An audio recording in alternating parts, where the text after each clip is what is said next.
We are in the green cards. If you've got your cards with you, we're in the green cards. It's the books of history cards. We're studying from Joshua through Solomon. That's the breakdown that we have on these cards. So that means once we get through Solomon that we are done with this set of green cards. Doesn't mean we're done with the books of history. Just means that we're done with this set of green cards. We've got a prophet card, the easier questions. Priest card, a little bit harder. King card, they're impossible to learn and you never get there. You'll never get them at all. Wrong. They're just a little harder, but they're a little more challenging for you. Now, remember, there's quizzes for all of this on our website. You can go to the website and just go through and quiz yourself on this, see how you're doing in learning these key facts, key chapters, key locations, and these memory verses. So, we are wrapping up this particular card. We're going to be in the book of 1 Kings tonight. So if you look at your prophet card, priest card, king card, we're going to be on the back side, the last section, down where you get your 1 King questions. What is the book of 1 Kings about? Well, let me back up and ask you this. What's the book of 1 Samuel about? You could say Samuel, and that wouldn't be a wrong answer because Samuel is in there. But which king dominates the stories of the book of 1 Samuel? King Saul. So you got the first king, and that's 1 Samuel, it's Saul. You come to 2 Kings, or 2 Samuel. What king dominates the stories of 2 Samuel? David. So you got 2 King and 2 Samuel, and that's David. So you come to 1 Kings. 1st, 2nd, 3rd Kings, but it's 1 Kings in our Bible. What king is going to dominate over here? This is about Solomon. Except we only read about Solomon for the first 11 chapters of this book, and then he dies. So you have the United Kingdom under Saul, United Kingdom under David, United Kingdom under Solomon for 11 chapters in this book, and then you get to the last half of this book, and then to 2 Kings, and what are you reading about? It's not a United Kingdom anymore, is it? Now you read about a divided kingdom. So, and we'll talk about that more when we get there, but you read about this kingdom being divided, and now... And that totally changes the whole framework of what's happening in God's plan. But, so this is on your your prophet card. This is the easy question on your prophet card. Who is the third king of Israel? That's Solomon. First king is Saul. Second king is David. Third king is Solomon. But before he can become, look at 1 Kings chapter 1. Before he can become king, you know what his older brother did? Anybody have an older brother? I was fortunate, I didn't. I was unfortunate, I had 2 older sisters. Sorry, Grayson. I mean, it's a tough life, but, you know, only tough men can have 2 older sisters and survive. But here's an older brother, and he's got a stinking older brother. You know what this stinking older brother Adonijah did? When he said, oh, I'm going to be king. You know, old dad's about ready to kick it anyway, so he's not in king. He's in bed all the time anyway. He can't be king, so I'll just be king. So that's what happens in 1 Kings chapter 1 and verse 5. Adonijah says, hey, you know, if we're looking for volunteers, I'm going to be king. How'd that work out for him? Did he stay king? I mean, do you have, anybody got an older brother that would do something like that? Just steal something right out from underneath you. Something that was rightly yours, and then, no, you can't have it, I'm going to take it. And so, guess who comes to the rescue? Solomon's mom. Aren't moms great? Solomon's mom comes to the rescue. The prophet Nathan and Bathsheba work up this plan to go before David and say, have you ever cooked up a plan where you say, hey, you say this, and then I'll say this? That's what Nathan did. Nathan said, Bathsheba, you go in there first. You get him warmed up. You say this, and then I'll come in, like we haven't talked about this, and I'll say the same thing. And David will be like, well, of course. If both of you are saying this is the way it ought to be. Well, what were they cooking up? Solomon's supposed to be king. So they go before David, and so Nathan and Bathsheba work out this plan, go in, and David says, no, Solomon is going to be king. So how does he decide that we're going to show everybody, Adonijah's not the king, we're going to let everybody know that Solomon is king? There was a sign. There was a sign that everybody would recognize that when they saw this sign, this is the king. What was the sign? Solomon's going to go riding through the city on his dad's mule. So there you go. If you want to be king, get your dad's mule, go ride it through the city. and it's a sign that you are the king. But that's what Adonijah recognized. Adonijah figured it out. Oh no, I'm in trouble because he's riding the mule and I'm not. So Solomon finally is crowned as the king of Israel. And how long did he reign, by the way? 40 years. That's a good answer. How long did David reign? Oh, that's a good answer. How long did Saul reign? Wow, that's really good. How old are you? Oh, okay. Just seeing. I mean, you were on a roll, but you stopped for some reason. Maybe that doesn't apply to you anymore. Go to 1 Kings. I want you to see in 1 Kings chapter 2. I want you to look in 1 Kings chapter 2 at what David says to Solomon before he dies. Here is some really good advice for old man, he's only 70. You can't say he's old. For wise man David to be saying to his son before he dies. Look at 1 Kings chapter 2. Days of David drew near that he should die. And he charged Solomon his son, saying, listen to this. I go the way of all the earth. Son, be strong, therefore, and prove yourself a man. Boy, that's a good thing to tell sons today, isn't it? Be a man. Prove yourself to be a man. Be strong. Verse 3. And keep the charge of who? The Lord your God. Be strong. Be a man. Keep the charge of the Lord. How do you do that? To walk in His ways, to keep His statutes, His commandments, His judgments, His testimonies, as it is written in the law of Moses, that you see the word that? Do this, Solomon. Do what God says. Well, why should I do that, Dad? Why do I have to do what you say to me, Dad?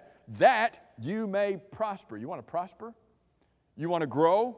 That you may prosper in all that you do and wherever you turn. Verse 4, that, here's the second purpose, that the Lord may fulfill His word, which He spoke concerning me, saying, see the conditional term here, if your sons take heed to their way, to walk before me in truth with all their heart and with all their soul, God said, you shall not lack a man on the throne of Israel.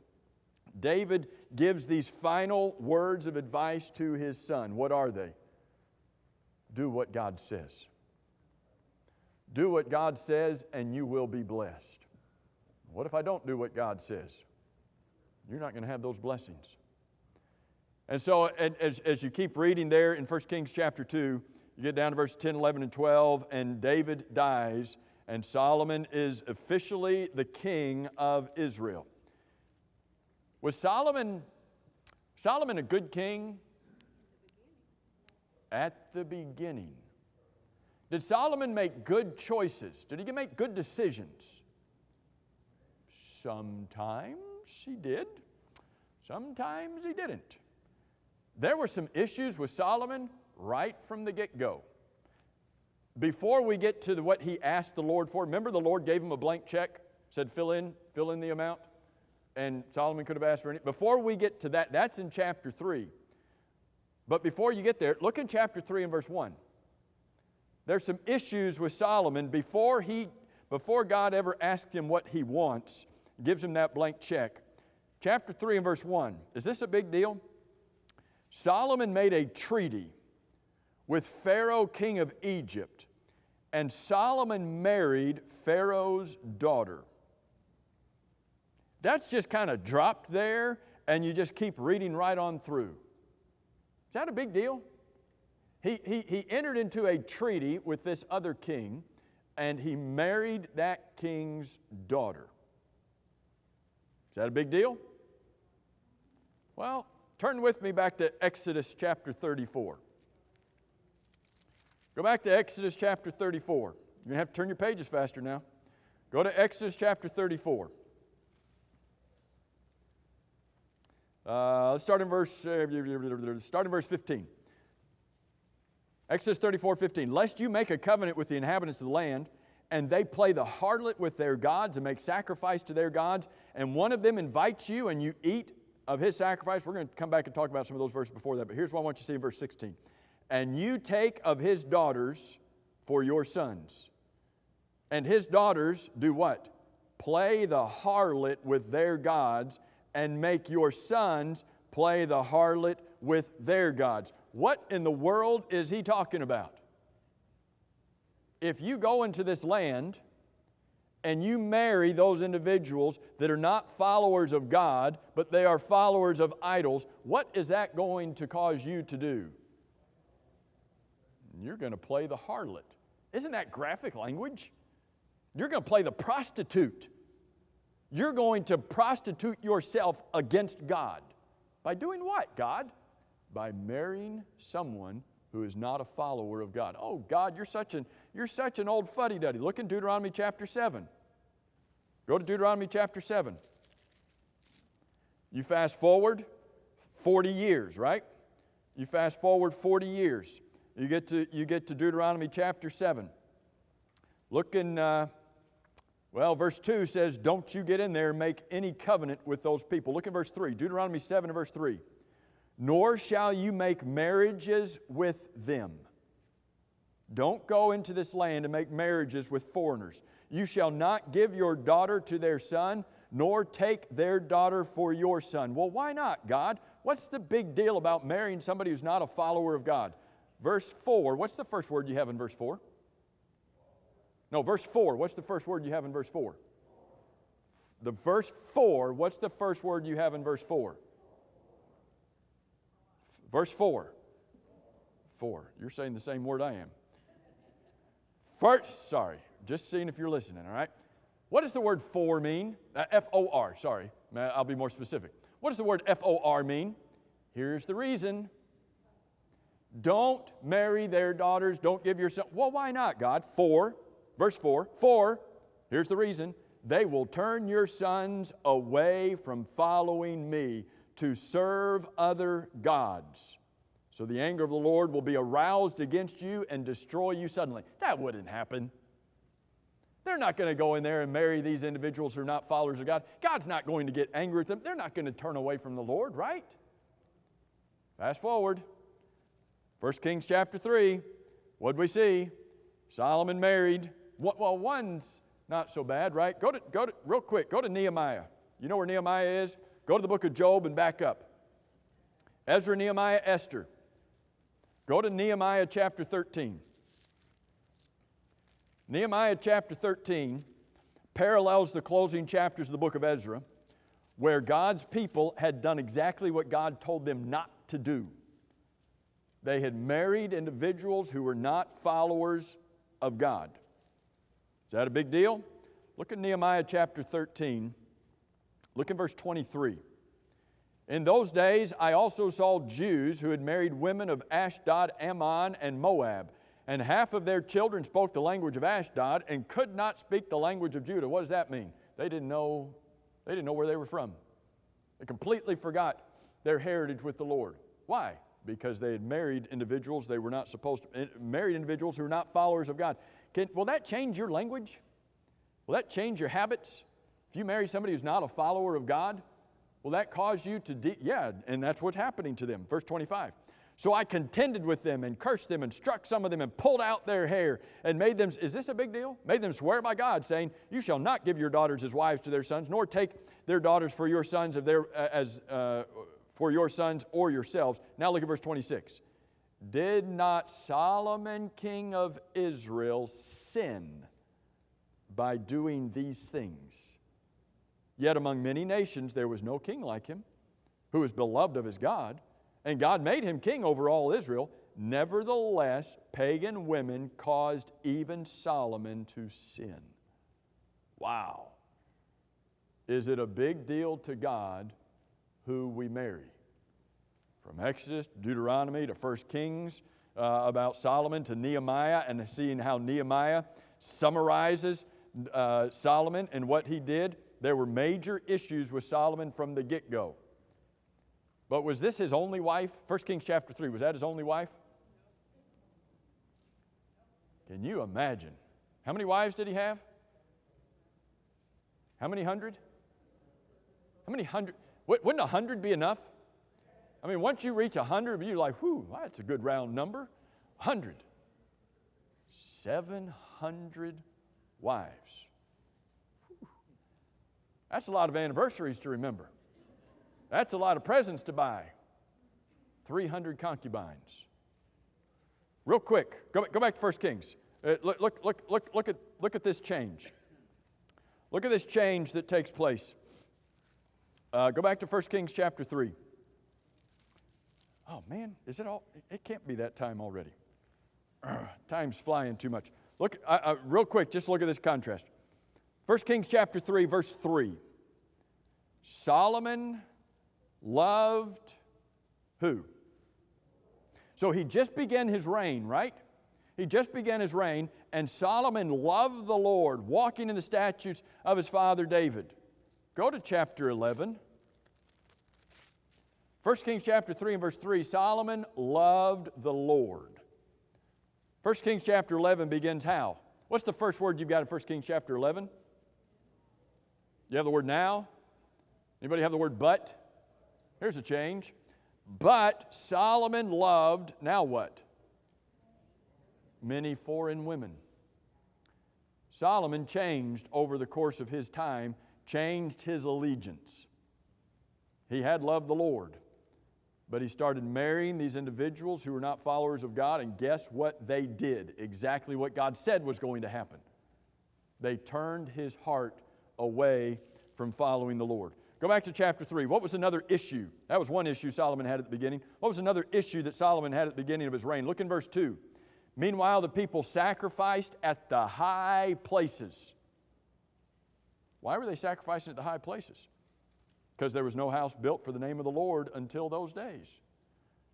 Where were the children of Israel? Where were they supposed to offer their sacrifices? Eventually it'd be at the temple, but that wasn't built yet. So until the temple was built, where were they supposed to offer their sacrifices? They were supposed to offer their sacrifices at the tabernacle. Tabernacle during this time was at Gibeon. But instead of going to Gibeon to offer their sacrifices, they're going to the places where the residents of this land used to have their idols. And that's where they're offering their sacrifices. Guess what God told them to do when they went into the land with all of those places where they had sacrificed? Destroy them. Tear them down. Don't leave them so that you can use them later. Get rid of them. And here's an issue Solomon's got right here at the beginning of his reign that is going to turn God's people away from following him. All right, real quick. We got like a couple of minutes here. Real quick, chapter 3. Verse 5 is where God gives him a blank check. Ask, what shall I give you? Whew. If God was going to offer you anything, what would you ask for? I mean, would your mind be running? Ooh, I could ask for this, I could ask for this, I could ask for this, Solomon essentially could have asked for anything. If you notice what Solomon does is he recognizes the goodness of God. He humbles himself before God. But ultimately you get down to verse 9, and what is this on your priest card? On your prophet card? Asked for what? What did Solomon ask for? He asked for wisdom. Would you ask for wisdom? If God offered you anything, would you ask for wisdom? Why did Solomon ask for wisdom? I've got a big job to do. I'm not smart enough to do this by myself. I need wisdom from God to help me to know how to do this. Here's a humble man, recognizes his insufficiencies in this area. He asks God for wisdom, and when God hears this, what is God's response in verse 10? What did God think about this request? It pleased the Lord. And so what did the Lord give him wisdom? Sure he did. Did he give him anything else? Riches and honor. That's on your king card, by the way. On your king card, down near the end of your king card, it says, granted by God to Solomon in addition to great wisdom, riches and honor. Isn't that just the nature of God, though? To give you more than you ask for? Do we sometimes limit God? Sometimes we ask God, well, God, this is all, God, if you could just do this. You think God can do more than what you ask? Isn't that what we just studied in Ephesians chapter 3? He's able to do more than you ask or think. Do we trust God? Do we trust God that when we ask Him for something? What does Matthew 6 verse 33 say? Seek ye first kingdom of God and His righteousness and all of these things, the necessities of life, God is going to take care of you. God is going to give you those things that you need in order to serve Him. And so with His great wisdom, one of the first things that Solomon does, and we're going to close with this story at the end of chapter 3 because it's a neat story, isn't it? I don't know. Maybe it's not a neat story to you. So in order to demonstrate his wisdom, at the end of chapter 3, there's two ladies who have sons. And one of these ladies comes and says, I had a child, I had a son, had this newborn child, and then there's this other lady living here, and 3 days later she had a son. So there's me and my son and her son. We're the only 4 people in this house. But then her son died. How did her son die? She rolled over on him at night, and her son died. So she woke up in the middle of the night, realized that her son was dead, so what did she do with her son? We'll just play a little swapping game here, and I'll just flip my dead son over to you, and I'll take your live son, and I'll go back to bed. So now the first lady wakes up and realizes her child is dead. But then what did she realize? It's not my child. Would you know your baby if it wasn't your baby? She realized, that's not my baby. Where's my baby? She's got my baby. What's wrong with this lady? So she comes before Solomon. What's he going to do to figure this out? If you've tried, be careful with this, David. If you've tried to settle a dispute between two ladies who are not getting along, be careful, David. If you've tried to settle that kind of a dispute, Harrison, when you become a preacher, you got to be really careful about stuff you say like this. Solomon tries to figure out a solution for this. How are we going to figure out whose baby that? I mean, we're going to do a DNA test? Let's just run a DNA test, right? We'll wait a few thousand years for that to come back and figure out whose baby this is. How are we going to figure out whose baby it is? What does Solomon do? Solomon says, bring me a sword. Can you imagine being one of those mothers? What does he need a sword for? Bring me a sword. All right, we got a sword. All right, cut the baby in half, give half to her, half to her. Solves the problem, right? Everybody gets a baby. What did he know? The mother of the living child said, oh, no. Give her my baby. That mother wasn't going to let harm come to her child. And you know the rest of that. Solomon says, give that mother her baby. Solomon, the question you've got on your card, the wisest man who ever lived was Solomon. God gave him, the Bible says, more wisdom than anyone before him or anyone after him. What books in our Bible did Solomon write? You know what book Solomon wrote? Song of Solomon. Good. You got that one. That one wasn't written by David, all right? Wasn't written by Methuselah. That'd be really bad. Song of Methuselah. All right, Song of Solomon. Ecclesiastes. Proverbs. 3 books written by a wise man.